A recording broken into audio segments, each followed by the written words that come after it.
नमस्कार, स्वागत है आपका आज के सत्र में। और जैसा कि आप जानते हैं कि द हिंदू एनालिसिस के तहत हम कुछ महत्वपूर्ण न्यूज को, महत्वपूर्ण संपादकीय के टॉपिक्स को कवर करते हैं that must be beneficial for you. चाहे आप यूपीएससी की तैयारी करते हो, एसएससी, बैंकिंग, पीसीएस, चाहे किसी भी परीक्षा की तैयारी करते हो, सीटेट, एस्टेट या ज्ञानवर्धन के उद्देश्य से भी पढ़ाई करते हो, चाहे आप शिक्षक हो या विद्यार्थी हो, ठीक है, आपको इस सेशन का हिस्सा अवश्य बनना चाहिए। इस सेशन में अपनी यात्रा को जारी रखना चाहिए। तो क्या करें, आप हमारे साथ सत्र के अंत तक बने रहें और हम जो इसमें आप बता रहे हैं, समझा रहे हैं, आशा करता हूँ कि यह आपको समझ में आएगा। ठीक है, चलिए पहला टॉपिक देखते हैं, ट्रबल इन पंजाब। ठीक है, पंजाब में जो अशांति है यह किसी से छुपा नहीं है, आप सभी जानते हैं पंजाब में हाल में क्या हो रहा है। ठीक है, जो पूरा का पूरा मामला है वो अलगाववाद को लेकर है। ठीक है, सेपरेटिज्म को लेकर है। तो देखो, पंजाब में समस्या, the governments at the centre, जो केंद्र की सरकार है और राज्य की सरकार है, दोनों को क्या है, अलगाववाद के खिलाफ सजग रहना चाहिए, गार्ड करना चाहिए, सजग होना चाहिए, उस पर कार्रवाई करनी चाहिए। ठीक है, उसको लेकर चर्चा की गई इस टॉपिक में, तो हम इसको पढ़ते हैं। ठीक है, ये इंटरनल डिस्टरबेंस को लेकर के है, आंतरिक जो अशांति की समस्या बन गया है ये उसको लेकर है। ठीक है, अभी देखो थोड़ा ब्रीफ कर दूँ, जैसे कि जो वारिस पंजाब देश संगठन है, ठीक है, उसको लेकर पूरा मुद्दा है। इस संगठन के जो प्रमुख हैं अमृतपाल सिंह, ठीक है, सारे फसाद की जड़ में ये हैं और ख़ासकर ये अलगाववाद का मुद्दा है।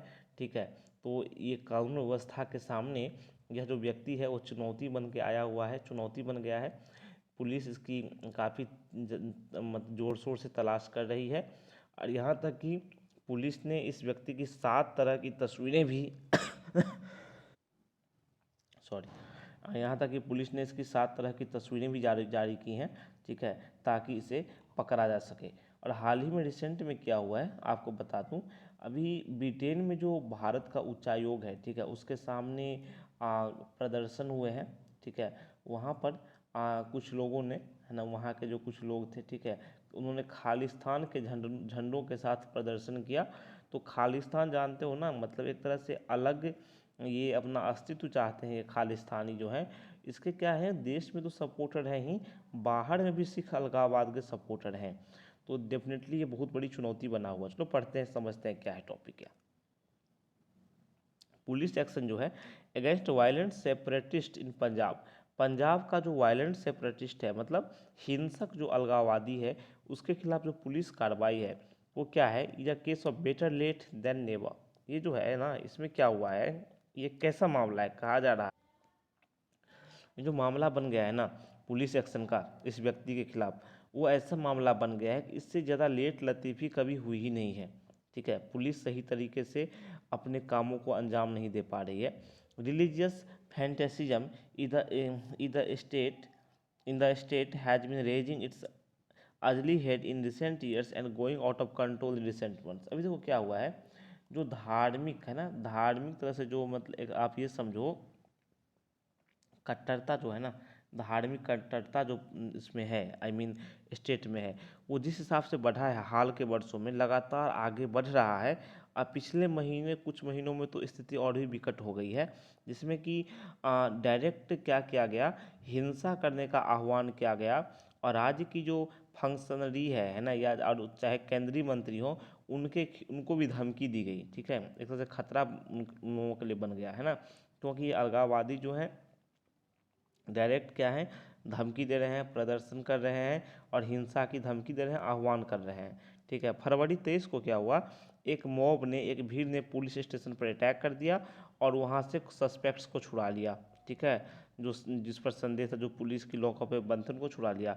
विच was a complete break down of law, जो कि एक तरह से कानून का पूरा तरह से कोई भय ही नहीं है, कानून व्यवस्था पूरी तरह से खत्म हो गई है, वैसी स्थिति बन गई है। ठीक है, द चैलेंज जो है वो काफ़ी मतलब भयावह होता जा रहा है, चुनौती काफ़ी भयावह होती जा रही है। किसके लिए, इन एक्सपीरियंस्ड आम आदमी पार्टी गवर्नमेंट, पंजाब में जो है किसकी सरकार है, आम आदमी पार्टी की सरकार है।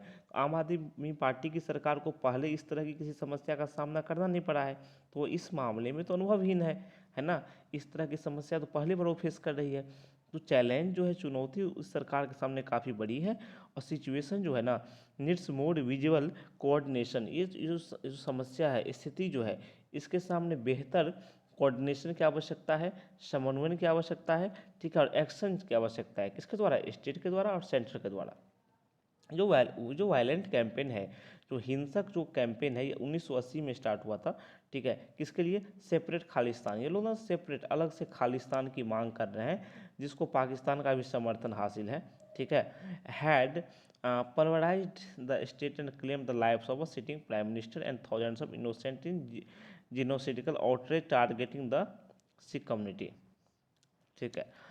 अब यहाँ देखो आगे, that trauma should not be allowed to return and torment the community और इंडिया। देखो, जो घटना हुई थी, ठीक है, जिस तरह से घटना हुई थी, हजारों की लोगों के में लोग मतलब संख्या में लोग मारे गए थे, है ना, नरसंहार जो हुआ था, ठीक है।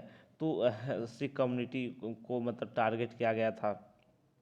तो कहने का मतलब कि इसमें आप ये समझो कि जिस तरह की घटना हुई थी, भयावहता देखी गई थी, वो दोबारा नहीं होना चाहिए, ठीक है। उसे वापस नहीं आने देना चाहिए वैसी स्थिति को, और स्थिति को सुधारना चाहिए, ठीक है। Sikh are highly mobile and enterprising community. वो सिख जो होते हैं ना, वो एंटरप्राइजिंग कम्युनिटी है, उद्यमी समुदाय है, now spread around the world. ये काफ़ी गतिशील है, कई जगह हैं, और पूरी दुनिया में पाए जाते में मौजूद हैं अभी। But economic and social stagnation is taking it's toll, agriculture is facing a crisis and drug abuse is rampant. देखो इनके सामने देखो एक और है कि एग्रीकल्चर, देखो उसके सामने संकट की स्थिति है। आप सभी जानते हैं कृषि को लेकर समस्या है, कृषि जो है जलवायु परिवर्तन की मार झेल रहा है, या फिर उसके बाद फिर एमएसपी का मुद्दा है, मिनिमम सपोर्ट प्राइस का मुद्दा है। ये सब मुद्दे हैं, किसी के सामने चुनौतियां हैं। ड्रग एब्यूज भी है, ठीक है। तो ट्रबल मेकर्स क्या कर रहे हैं, अब मतलब समस्याओं का फायदा उठा रहे हैं। जो विषम परिस्थितियां हैं, जो समस्याएं हैं ना, trouble makers are smelling an opportunity to incite violence. मतलब हिंसा को भड़काने के लिए, इंसाइट करने के लिए इसको अवसर बना रहे हैं, ठीक है। A wound that is allowed to fester. देखो कोई घाव है ना, अगर वो फैलेगा, अगर कोई घाव आपके बॉडी में कोई घाव रहेगा, वो बढ़ेगा, तो उससे क्या होगा? अगर आप उसका इलाज नहीं करोगे तो होल बॉडी को बीमार कर देगा, सिक कर देगा, ठीक है। वही कहा जा रहा है यहाँ पर। लूमिंग ट्रबल जो पंजाब में है, पंजाब में जो बढ़ता समस्या है ना, is being inflamed by a mix of religious fanaticism. जो धार्मिक कट्टरता है वो उससे काफ़ी बढ़ रहा है। फॉरेन एडेड अपॉर्चुनिज्म, ठीक है, अपॉर्चुनिटी जो देखो, जो जो विदेश से वित्त पोषित जो अवसरवाद है, उसके द्वारा ये पोषित हो रहा है। कौन? पंजाब की समस्या जो है, and the social crisis, societal crisis, और सामाजिक जो संकट है उसके द्वारा। मोबिलाइजेशन जो है of a section of Sikh diaspora. देखो सिख डायस्पोरा जो है, जो यूके में रहता है ना, जो सिख प्रवासी सब हैं बाहर में रहते हैं, वो सब क्या करें, मोबिलाइज हो रहे हैं कनाडा और ऑस्ट्रेलिया सबके, ठीक है। ये सब क्या कर रहे हैं? सपोर्ट कर रहे हैं, क्या कर रहे हैं? सेपरेटिज्म को सपोर्ट कर रहे हैं, जो क्या है, एक चिंताजनक साइन है, चिंताजनक स्थिति है भारत के लिए। अभी क्या है, जैसा कि अभी मैंने आपको बताया कि ब्रिटेन में, ठीक है, भारतीय उच्चायोग के बाहर क्या किया इन लोगों ने, प्रदर्शनकारियों ने क्या किया, वो अलगाववादी झंडे के साथ, है ना, खालिस्तानी झंडे के साथ वो किया, प्रदर्शन किया, ठीक है। तो प्रदर्शन करने का जो है ना, खासकर देखो पंजाब में भी क्या किया गया है, इंटरनेट सेवा रोक दी गई है, ठीक है। कानून व्यवस्था ज़्यादा बिगड़ ना जाए, तो पुलिस काफ़ी मुस्तैदी से काम कर रही है। तो सिखों की, मान लो बाहर सिख रहते हैं, उनकी चिंता जायज़ है अपने परिवार को लेकर के, लेकिन आपको तो सरकार में भरोसा रखना होगा, ठीक है। यहाँ क्या कहा गया है कि सेंटर है to work with Punjab, centre को पंजाब के साथ काम करना है, पंजाब सरकार के साथ और विदेशी सरकारों के साथ भी, ताकि ये समस्या को रोका जा सके। जो वायलेंट टेंडेंसी हैं, जो विचार हैं हिंसा के, उसको ख़त्म किया जाए, ठीक है। और जो हेट, नफरत फैलाने वाले जो कारक हैं, जो तत्व हैं, है ना, उसको चिन्हित करके उन्हें सजा दी जाए, ताकि इस तरह की समस्याओं पर रोक लगे, ठीक है। तभी तो रोक लगेगी, वैसे कहाँ से रोक लगेगी, ठीक। चलो उसके बाद आप यहाँ पे देखो, have to be a conscious effort. देखो एक ना कंसस एफर्ट होना चाहिए, ऐसा प्रयास होना चाहिए कि सिख कम्युनिटी के साथ वार्ता किया जाए, उनके साथ संवाद किया जाए, उन तक अपनी बातें पहुंचाई जाए, सरकार अपनी बात उन तक पहुंचाए, ठीक है, ताकि क्या हो सके, जो टॉक्सिक एलिमेंट हैं, जो जहरीले जो तत्व हैं समाज में जो बस गए हैं जा करके, उसको अलग थलग किया जा सके। जब आप समाज से उन तत्वों को हटाएंगे, ठीक है, अवांछित तत्वों को, है ना, असामाजिक तत्वों को आप समाज से हटाएंगे तभी तो वो कमज़ोर होंगे। तो सरकार को पहल करना चाहिए वर्ल्ड के लिए एंड टू सिटीजन्स, और नागरिक के लिए मैसेज जो है बहुत साफ होना चाहिए, क्लियर होना चाहिए कि इंडिया जो है remains a multi religious and multi cultural nation. Bharat जो है हमेशा, है ना, कई धर्मों वाला, विविध धर्मों वाला, विविध संस्कृतियों वाला, ठीक है, देश बना रहेगा, बट डज नॉट टॉलरेट और रिक्वायर सेपरेटिज्म। लेकिन भारत को जो अलगाववाद है उसको न स्वीकार करना है, न उसकी आवश्यकता है, ठीक है। और lack of trust between the farmers of Punjab, Punjab के किसानों और केंद्र के बीच जो विश्वास की कमी है, उससे क्या हुआ, अर्थव्यवस्था जो एग्रीकल्चर कानून है ना, उसको वो पटरी पर से उतर गया, उस पर सही से बात नहीं बन पाई। क्यों? अविश्वास हो गया किसानों के बीच और केंद्र सरकार के बीच, ठीक है, जिसके कारण क्या हुआ, रिफॉर्म सुधार हुआ 2021 में इस सेक्टर में। Combination of strict force against violent element. देखो जो वायलेंट एलिमेंट्स हैं, जो अवांछित तत्व हैं, हिंसक तत्व हैं, उनके खिलाफ जो स्ट्रिक्ट फोर्स का मतलब काफ़ी बल का यूज किया जाए, है ना, और trust building with the general public, और जो आम लोगों के साथ विश्वास की बहाली की जाए, तो इससे क्या होगा, उस वो सरकार के ना नीति में होना चाहिए, ये ना, ये जो बातें मैंने कही हैं, ठीक है, तो उससे क्या होगा, उससे विश्वास बहाली होगी और सरकार को जो ये मुद्दे हैं इन सब से आसानी से निपटने में मदद मिलेगी, ठीक है। यहाँ पर ये मैसेज है, ठीक। At any rate no rhetoric from any quarter should be encourage that causes more alienation.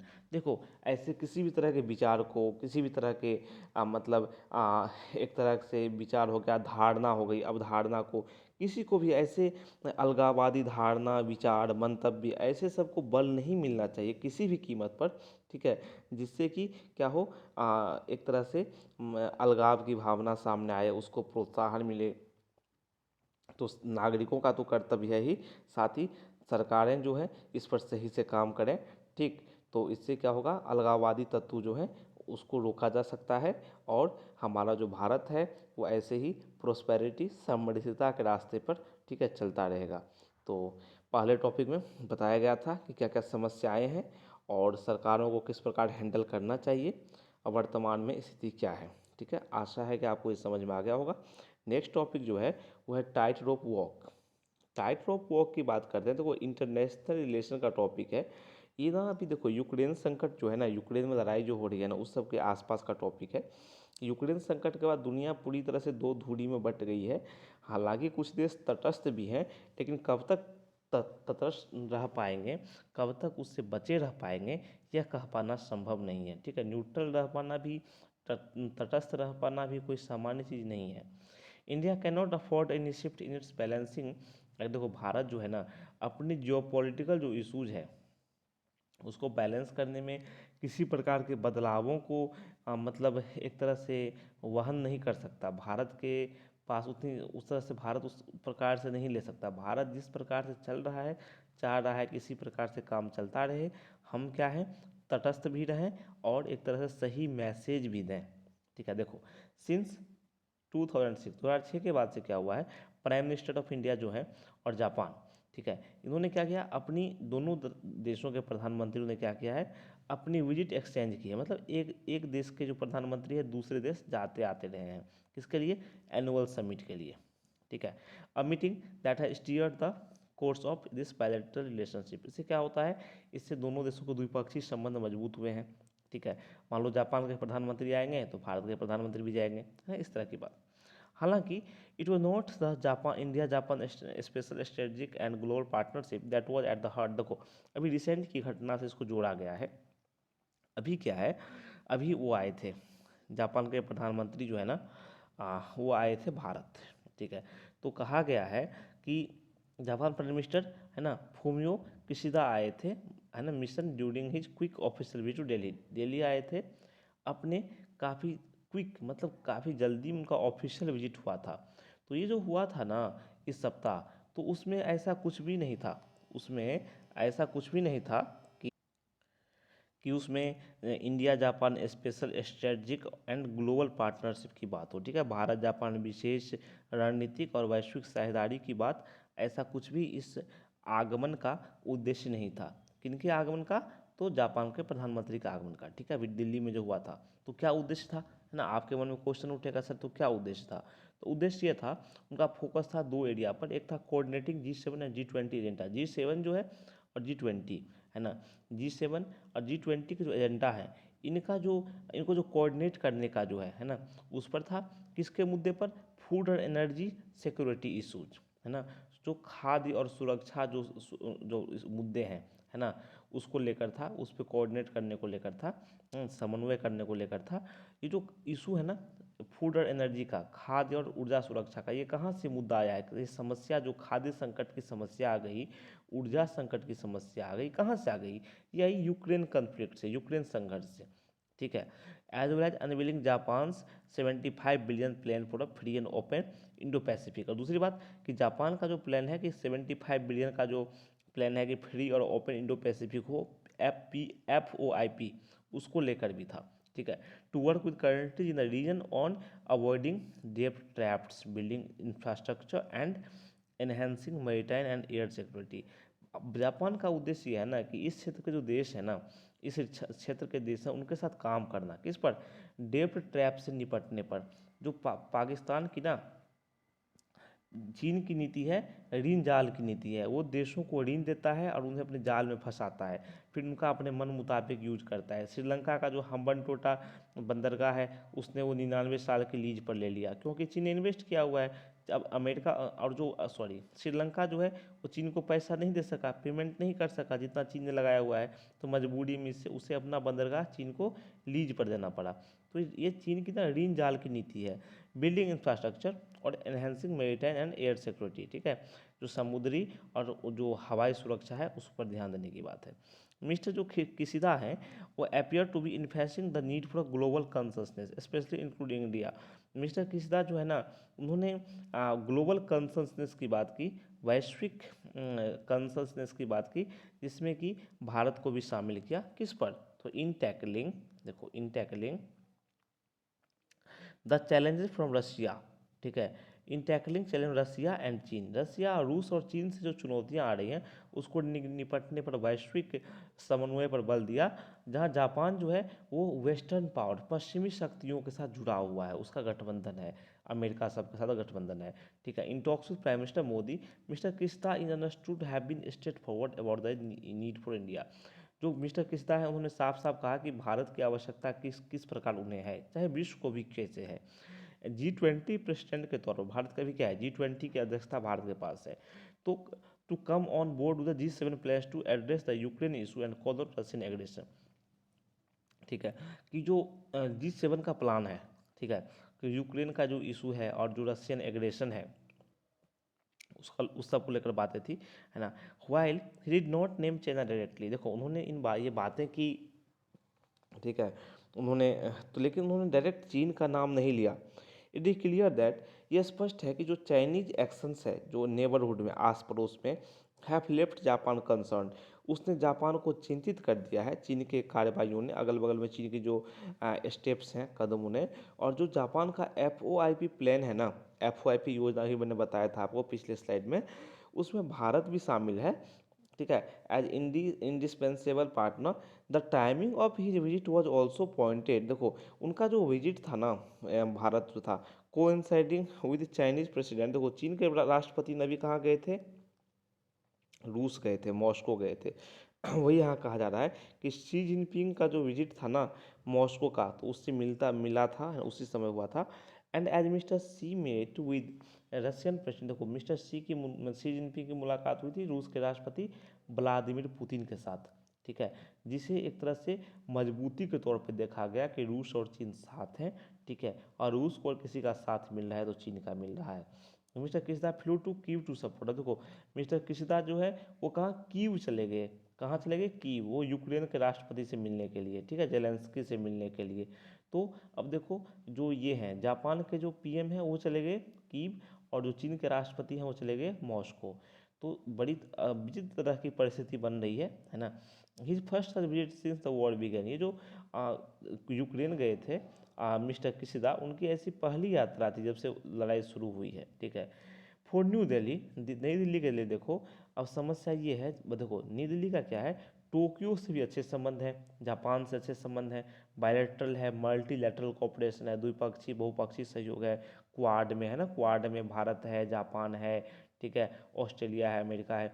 Mister किस्ता जो है वो अच्छे का मतलब एक तरह से स्वागत करने वाले अतिथि थे, क्योंकि भारत के काफ़ी हित जुड़े हैं जापान से। द टू कंट्रीज है मैनी कोलैबोरेशंस है ना, जिसमें कि जापान का लोन है, जापान द्वारा लोन दिया जाना है किसको, ट्रेन प्रोजेक्ट को, जो काफ़ी देर हो गया है। और plan to work on infrastructure projects to link Bangladesh, देखो, और इंफ्रास्ट्रक्चर प्रोजेक्ट्स पे भी काम किया जाना है किसके बीच, जापान और भारत के बीच काम है, ठीक है। तो उससे क्या होगा, ये इंफ्रास्ट्रक्चर पे काम करेंगे तो बांग्लादेश और इंडिया, भारत के पड़ोसी Bangladesh and India north east, ठीक है, भारत का जो उत्तर पूर्वी क्षेत्र है और उसको बांग्लादेश है उसको जोड़ने की बात है, ठीक है। एज प्रेसिडेंट ऑफ G7, देखो G7 का की अध्यक्षता उसके पास है, और G20 है ना, G20 की अध्यक्षता भारत के पास है। तो इन दोनों राष्ट्र देशों के पास क्या है, to gain more synchronising priorities, मतलब आपस में सिंक्रोनाइज करते हैं प्रायोरिटीज को प्राप्त करने का वो है, मौका है। एंड एंश्योरिंग, और यह सुनिश्चित करने का मौका है कि ग्लोबल साउथ जो है ना उसको अपने आउटकम का, ठीक है, और बहुत समिट से दोनों सम्मेलन जो हो रहे हैं उसका जो यथोचित हिस्सा मिले, पूरा ध्यान मिले। And end to the Ukraine war के अंत की बात की जाए, और जो पुशबैक है, चीन के आक्रमण जो है नेबरहुड में, चीन का जो रुख है, अड़ियल रवैया है, उसके खिलाफ जो एक तरह से कदम है, ये भी जो है कॉमन गोल्स हैं दोनों समूहों के, ठीक है, कि चीन को भी काउंटर करना है, चीन को भी रोकना है। हालांकि it would be wrong to assume that, लेकिन देखो यह समझना, आकलन करना गलत होगा कि भारत और जापान की स्थिति लगभग एक ही है, नहीं है। भारत और जापान की स्थिति जो है लगभग एक ही नहीं है। देखो भारत के विपरीत क्या है, जापान अमेरिका के साथ गठबंधन में है, ठीक है। जापान जो है उसने रूस के खिलाफ जो प्रतिबंध लगाया गया है, जापान उसमें शामिल है, उसने प्रतिबंध को सपोर्ट किया है। लेकिन भारत ने तो भाई तटस्थ रहना स्वीकार किया है, India has refuse to do so, तो भारत तो तटस्थ है ना। तो जापान और भारत के हित एक हैं, हित एक क्षेत्र में है ना। हो सकता है चुनौतियां एक होंगी, लेकिन यहाँ पर स्थिति अलग हो जाती है। India has been vocal about its concern over China's, देखो भारत जो है मुखर रहा है ना, किस पर, तो China's actions at the line of control, ठीक है। चीन का जो एक्शन है लाइन ऑफ कंट्रोल पर, भारत की जो लाइन ऑफ एक्चुअल कंट्रोल जो है, ठीक है, LAC, जो चीन और भारत के बीच की सीमा है, उस पर जो चीन के जो लक्षण है, चीन का जो रुख है, ठीक है, भारत को परेशान किया जाना है, चीन की जो आर्मी है वहाँ भारत के लिए परेशानी क्रिएट करती है, उसको लेकर भारत मुखर रहा है कि चीन हमें परेशान कर रहा है। भारत इस मुद्दे को बार बार बोलता है, but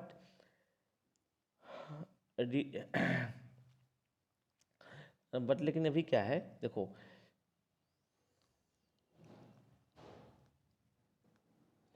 रिटाइसेंट in directly criticising China's action in the South China Sea, लेकिन जो दक्षिण चीन सागर में ना और ताइवान स्टेट्स में जो चीन का जो एक तरह से एक्शन है, ठीक है, चीन की जो प्रतिक्रिया है, चीन के जो एक तरह से आप ये देखो कि चीन की जो गतिविधियां हैं, ठीक है, तो उसमें जो है भारत ने खासकर सीधे तौर पर आलोचना नहीं किया है, ठीक है।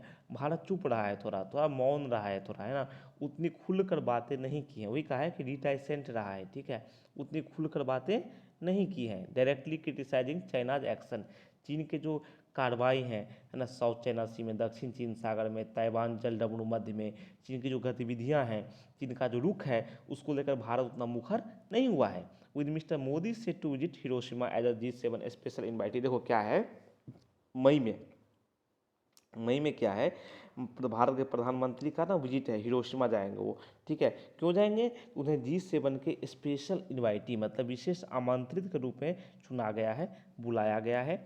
उसके बाद वो क्या करेंगे, लेटर बाद में मिस्टर शी और Mr Putin at the summit of Shanghai Cooperation Organisation, बाद में वो क्या करेंगे, होस्ट करेंगे, है ना, मेजबानी करेंगे किसकी, मिस्टर सी की, सी जिनपिंग की और पुतिन की, है ना, जो संघाई कोऑपरेशन ऑर्गेनाइजेशन का जो सम्मेलन होगा उसमें क्या करेंगे, होस्ट करेंगे, ठीक है। भारत के पास अध्यक्षता है इस बार इसकी, संघाई कोऑपरेशन ऑर्गेनाइजेशन की, है ना, SCO की, संघाई सहयोग संगठन की। तो पहले क्या है, भारत को जाना है इसको, अब भारत के प्रधानमंत्री जो है उन्हें जाना है जापान। उसके बाद फिर भारत को इधर चीन के साथ और रूस के साथ, दोनों के जो अध्यक्ष हैं, राष्ट्राध्यक्ष हैं, उनकी भी मेजबानी करनी है। तो भारत के लिए तो चैलेंजेस हैं ही, ठीक है। Any shift in the New Delhi tightrope balancing act on geopolitical issues would seem a stretch even at the behest of a dear partner like Japan, ठीक है। कि खासकर आप देखो कि खासकर भारत अगर कुछ ऐसा कुछ गलत करता है, मतलब किसी खास किसी विशेष देश की तरफ झुकता है, तो संतुलन बनाना बड़ा कठिन हो जाएगा, ठीक है। अगर मान लो जापान जो है, जापान जैसा देश है जो काफ़ी डियर पार्टनर, काफ़ी क्लोज पार्टनर है, उसके इशारे पे ही बात की जाए, भारत मान लो भारत कुछ बोलता है, किसी के अगेंस्ट बोलता है, या कुछ ऐसा ऐसी प्रतिक्रिया देता है जो कि किसी देश, विशेष देश के विरुद्ध जाता हो, विपरीत जाता हो, तो भारत के हित क्या है, प्रभावित हो सकते हैं। तो भारत के लिए समय क्या है कि जो पॉलिटिकल जो इश्यूज हैं, है ना, तो उस पर बिल्कुल संभल कर बोलना है, और उसको बिल्कुल अपने हित में, और खासकर अपने हित में, अपने क्षेत्र के हित में, ठीक है। और जो एक तरह से सभी के लिए कल्याण वाली बात होती है, भारत ने हमेशा उसी का समर्थन किया है। भारत ने कभी भी ऐसी बातों का समर्थन न किया है, नहीं किया है जो कि विश्व व्यवस्था के प्रतिकूल हो। तो भारत ने हमेशा उसी का चयन किया है जो विश्व व्यवस्था के लिए फायदे कारक है, लाभकारी है, ठीक है। अपने हित के लिए भी, इसके हित के लिए भी अच्छा है। तो भारत को इन बातों का ध्यान रखना होगा और सभी के साथ सामंजस्य बैठाते हुए, ठीक है, अपने लक्ष्य को प्राप्त करना होगा और आगे बढ़ते रहना होगा, ठीक है। तो आज के टॉपिक में बस इन्हीं बातों को यहाँ बताया गया था, समझाया गया था, ठीक। तो मैंने एक टॉपिक आपको, एक इंटरनल डिस्टर्बेंस का था, आंतरिक अशांति, आंतरिक समस्या वाला टॉपिक था, जो कि पंजाब में अलगावाद को लेकर टॉपिक है, जो हाल के दिनों में अलगावाद की घटना है ना, उससे जो संबंधित उपद्रवी तत्व हैं उनकी तरफ से परेशानी है ना, क्रिएट किया जाना, समस्या खड़ा किया जाना ज़्यादा देखा गया है पंजाब में, उसको लेकर टॉपिक था।